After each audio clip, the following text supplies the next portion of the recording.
আসসালামু আলাইকুম সম্মানিত ভিউয়ার্স, পঞ্চম শ্রেণী অধ্যায় 9-এর 8 নম্বর অঙ্কটি নিয়েছি। অঙ্কে বলা হয়েছে একজন বিক্রেতা কৃষকের কাছ থেকে এক ঝুড়ি সবজি কিনে 40% লাভে 6,300 টাকায় বিক্রয় করলেন। তাহলে সবজির ক্রয় মূল্য কত ছিল? আমরা সমাধানে যাব।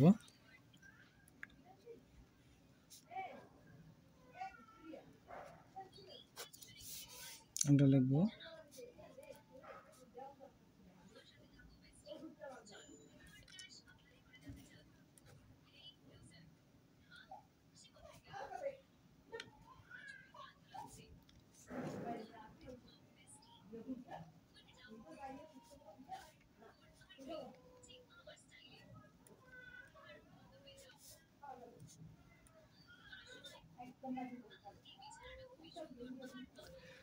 কি বলছি, 40% লাভে বিক্রয় মূল্য 40% মানে 100-তে 40 টাকা লাভ। তাহলে 40% লাভে বিক্রয় মূল্য 100+40, তাহলে 140 টাকা। বিক্রয় মূল্য 140 টাকা, তাহলে ক্রয় মূল্য কত? ক্রয় মূল্য 100 টাকা। তা আমরা এখন লিখতে পারি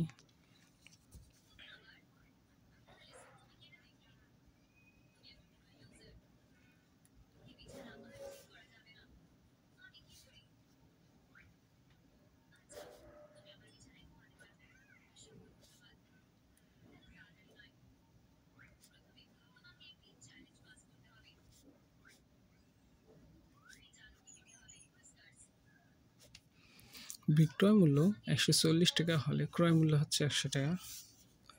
অতএব বিক্রয় মূল্য 1 টাকা হলে ক্রয় মূল্য কম হবে, কারণ বিক্রয় মূল্য 140 টাকা হলে ক্রয় মূল্য হয় 100 টাকা।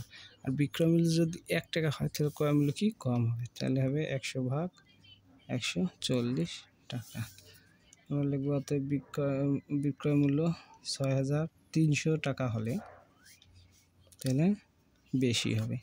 যখন বিক্রয় মূল্য 1 টাকা হলে ক্রয় মূল্য টাকার পরিমাণটাও ছোট হবে। বিক্রয় মূল্য যদি 6,300 টাকা হয় তাহলে ক্রয় মূল্যের পরিমাণটাও বড় হবে। তো বিক্রয় মূল্য 6,300 টাকা হলে ক্রয় মূল্য হবে 100 গুণন 6,300 আর নিচে হচ্ছে 140। আমরা কি করব, এই শূন্য কেটে দিব। আমরা এখন কাটবো কি, 7 দুগুণে 14, 7 9 63, এই শূন্য থাকলো এখানে, তাহলে 90। আবার কাটবো 45 দুগুণে 90, তাহলে আমাকে কি দাঁড়াইলো, তাহলে 45 আর 100 গুণ করলে 4500।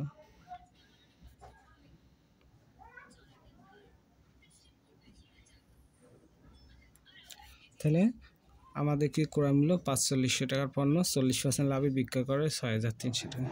আমাকে ক্রয় মূল্য দাঁড়াইলো 4500, তাহলে আমাকে এইটাই অ্যান্সার। আমরা লিখবো অ্যান্সার ক্রয় মূল্য, উত্তর ক্রয় মূল্য 4,500 টাকা।